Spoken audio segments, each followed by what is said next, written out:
Surds look scary at first, but they're just square roots we can't simplify into whole numbers. They show up everywhere in A-levels algebra, trigonometry, and calculus. Today we'll master how to simplify surds and how to rationalize denominators, two skills that examiners love testing. You must have seen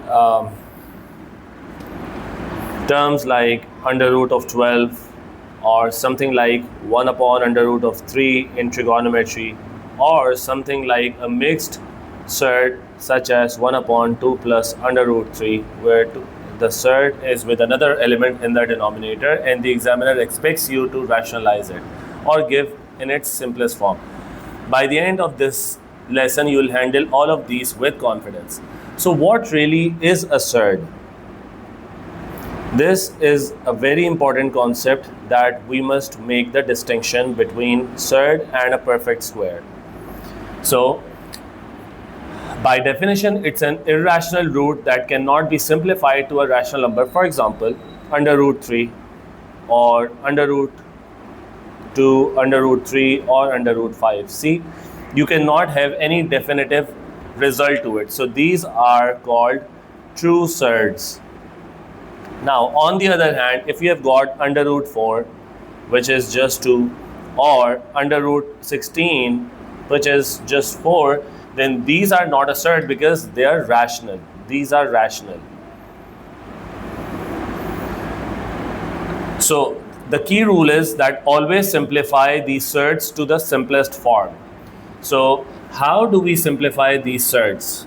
Let's talk about simplification now, and we will do a few methods here.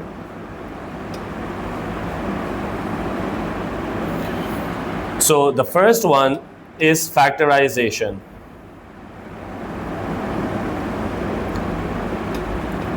Just now we saw under root 12. So in order to simplify it by factorization, we will split it into its prime elements, which are 2 by 2 by 3. So we can see that we can rewrite this as 2 square times 3, and by indices rules we can split the power or the power of half, which is under root sign, on both the elements like this. So the first element simply becomes by multiplying the powers inside and outside the bracket to give us a resultant 2, and then the second one is just simply an under root 3, which is a surd. So the answer to under root 12 is nothing but 2 root 3. So let's do a few more examples very quickly to give you some insight into it. So under root 18 may be written as under root 9 times 2, which is nothing but 3 root 2. Similarly, under root 50 may be written as 5 root 2, and how did I do that? You guys must figure it out on your own. Similarly, 72 may be written as 36 times 2 inside the surd sign, and as a result this comes out to be 6 root 2. Now another step or another method could be multiplication and division of surds. Multiplication or division of surds. Now in the previous lecture we spoke about the indices laws, so we will be making use of those laws which we did in the last topic. So if you're given under root a times under root b, then this simply follows the law that we did earlier, which was a times b to the power of n distributes the power on both the elements. So this also comes out to be, so this is nothing but a power half into b power half, and since the powers are the same, so we can, if we can move from here to here, then it just makes sense to move back from there to here. So we can put it inside the bracket, give it and raise it to the common power half, and so this becomes ab inside the under root sign. Similarly, under root a upon under root b may be written as under root of a over b. So make sure that you are not forgetting this. Now let's do a few examples. So if you're given under root 2, which you don't have an answer for, or if you're given multiply to under root 8. So this is a surd. This may be reduced to a product of a surd and a rational number. I'll give you a hint. So this is 2 root 2. So if we multiply these two together, this becomes 2 times 8 inside the surd. So this is under root 16, which is a rational number 4. Similarly, if you have got under root 18 divided by under root 2, this is nothing but under root of 18 divided by 2, which is simply under root of 9, that is a rational number 3. Now, I hope this multiplication of and division of surds using the indices rule is now clear to you. So let's move on to another method, which is addition and subtraction of surds. Now, we know the rules for addition and subtraction, which demands us to have like terms. So if we have under root 8 plus under root 18, we cannot just add those two together and call it under root 26. This is incorrect. However, we can turn this into 2 root 2, splitting the 8 into 4 by 2, and we can turn this under root 18 into 3 root 2. So now we can take under root 2 common, and we have got 2 plus 3 inside the bracket. So the resultant would be 5 under root 2. Now, however, under root 2 plus under root 30 make it very clear that we cannot add these two together because they are unlike terms. Here we had like terms in the form of under root 2 attached to both the coefficients of 2 and 3. Another method which is very useful and confuses a lot of students is the rationalization of denominators, where the surds exist of denominators.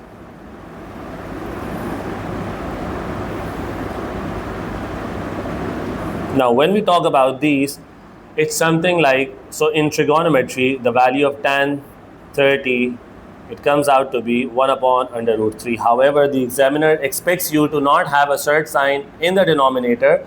So we use the policy, or we use a method, in fact, actually, of rationalizing the denominator. So we multiply and divide, because how are we going to get rid of this surd sign in the denominator? By squaring it. Squaring means that we are multiplying under root 3 by itself. So if we are doing it in the denominator, we must do the same in the numerator as well. So we will be left with under root 3 over under root 3 square, which is nothing but simply root 3 over 3. Now, similar would be the case if you're given, for example, 5 over under root 2. So you're just going to, or let's say you're given 10 over under root 2. So you are going to multiply and divide this fraction by under root 2, which is the denominator, in order to give us 10 root 2 in the numerator, and under root 2 square, which is nothing but just 2 in the denominator, which cancels the 10 in the numerator to give us the resultant 5 root 2. So can you see that how this term simplified to a much sane version of 5 root 2. Now, if you're given something like 7 over 2 root 5, now the policy stays the same. You just multiply it with the surd in the denominator. If it's getting multiplied, we can see that there's a multiplication sign here. However, if there was a plus sign or a minus sign, we would have dealt with it differently, and we will come to that in the next method that we are following. So this becomes, so we multiplied by under root 5 and also divided by under root 5. So we are left with 7 root 5 divided by 2 times 5, which is nothing but 7 over 10 root of 5. Now, another method of another case indeed of rationalizing the denominator is when we have got a binomial denominator. So you may not have heard this term binomial denominator, but it's when you are given something like 1 upon 2 plus under root of 3. So for example, when you bring it up, this becomes 2 plus under root of 3 raised to the power of -1. Therefore, this becomes a binomial. However, we are not going into that for now. That's for another topic in P3. So now, if you're given something like 1 upon 1 divided by 2 plus under root of 3, the only way we can think of getting rid of this is if we can somehow square this. However, we know that there is no method of squaring it. There is one at least, but not the simpler ones. By algebraic identities that we did earlier in our O levels, we know that a plus b times a minus b gets reduced to a squared minus b squared. So if you have got two terms which are adding together, so if we multiply it with its conjugate is when the sign changes. So if we multiply it to the term to its conjugate, it gives us two elements, both squared, a squared, and the difference of a square, what we obtain is the difference of a square. Which is to say that if you're given 1 upon 2 plus under root of 3, we can multiply and divide the denominator.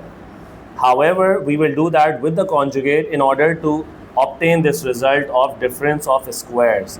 So we will multiply it by 2 minus root 3, and we will also divide it by 2 minus under root of 3.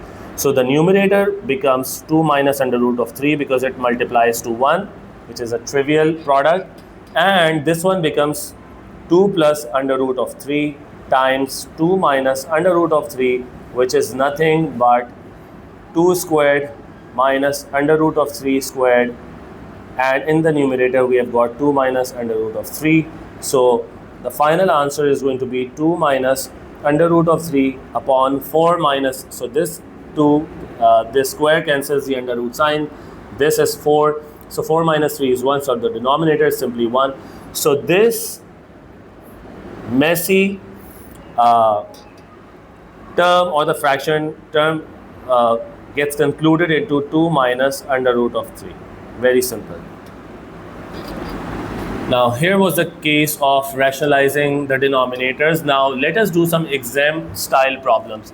So what if, and these are just one markers. So for example, you're given under root 45 added to under root 20. I want you guys to pause this video and solve it for yourself.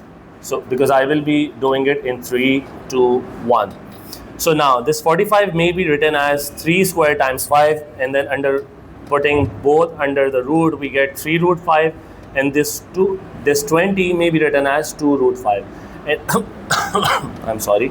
And now we can add these two together and get 5 under root 5 by taking this under root 5 common first and then adding the coefficients. Just basic algebra. If you're asked to rationalize 4 over under root of 6, then we know that this is simply multiplying the denominator because there is no binomial term in the denominator, so we will just proceed with this. So this becomes 4 under root of 6 upon 6, so this is nothing but 2 upon 3 root 6. You may also be given something like 5 divided by 2 minus under root of 3. Now this is very simple. So we multiply with the conjugate, which is the opposite sign of the binomial. So this becomes 2 plus under root 3. Make sure that you're noticing how I changed this minus into a plus, and here how I changed this plus into a minus. We just need to change the sign. So this becomes 2 plus under root of 3. Now the numerator becomes 5 plus 2 plus under root of 5 times 2 plus under root of 3, and in the denominator we have got an identity 2 minus under root 3 multiplied to 2 plus under root of 3, which becomes, in the denominator we get 2 squared minus 3 or under root 3 squared, which is nothing but 3, and in the numerator we get 10 plus 5 root 3 by expanding the brackets. So 4 minus 3 we know is just 1, so the answer is 10 plus 5 under root of 3, or you could take a 2 common and you get 5 plus root of 3.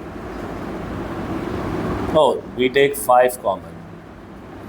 So we get 5 times 2 plus under root of 3. Also, you may be asked to simplify and rationalize both. So this is, so for example, you're given something like under root of 18 divided by 3 plus under root of 2. Now how do we solve this? First of all, we multiply and divide by the conjugate, which is nothing but 3 minus under root of 2. Again, take a note that this plus was converted into a negative, and we divide by the same conjugate in order to keep the term intact. So this becomes 3 under root of 18 minus under root 18 times 2. I'm skipping some steps, but I am expecting that you will do it for yourself. So this becomes 3 square minus under root 2 whole squared. So now this is 3 root 18 minus under root of 36 is simply 6, and this becomes 9 minus 2, which is 7. So this is 3 over 7 root 18 minus 6 over 7. Okay. These are a few common mistakes that the students usually make in exams. They forget to fully simplify. So number one, they forget to fully simplify, right? And by that I mean that you may have forgotten this step here, the one where we multiplied this term and this term together in order to get a rational number 6. The second mistake that the students make is when they're trying to add unlike surds. For example, if they're adding an under root 2 to an under root 5, which is not possible. This is not possible. You cannot write it as under root of 7. This is just ridiculous. Another mistake that the students commonly make is they forget to multiply numerator as well when rationalizing. So for example, when you're multiplying these two together in order to obtain this identity of a plus b, a minus b, giving the result of difference of squares, you forget to multiply these two terms together and multiplying all the terms together. So this has to multiply to 3 and this has to multiply to minus root 2 as well. So this is another one where you forget to multiply the numerator. So always make sure that you are multiplying the numerators as well. So let's do a quick recap. So in order to simplify surds, we need to pull the squares out, which means that if you have got 12, we know that this may be split into 4 times 3. This is a perfect square, so we can write it as 2 root 3. Or if we are given under root 48, we know that we can write it as 16 times 3. So this is a perfect square again. So this becomes 4 root 3. So I'm just recapping it very quickly. Another thing that you must keep in mind is to multiply and divide the normally and divide just normally the under roots. So if you're given under root 18 divided by under root 3, so this is nothing but under root 18 upon 3. So this is simply under root of 6, which is again a surd. We can only add and subtract the like surds. We cannot add under root 2 to under root 10. This is not possible.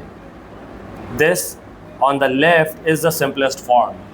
And whenever we have a surd in the denominator, we must rationalize whether it is as a singular surd or it is in a binomial form. Both the cases we did earlier in this lecture. So surds connect directly to quadratics and trigonometry later. In quadratics, usually when we apply the quadratic formula of minus b plus minus under root b squared minus 4ac over 2a, here we usually end up getting some form of a surd. So these connect directly to quadratics and trigonometry later. So don't skip practicing. In the next video, we'll apply these rules when solving quadratic equations with surds. So if you want more of such lectures, do subscribe. Thank you.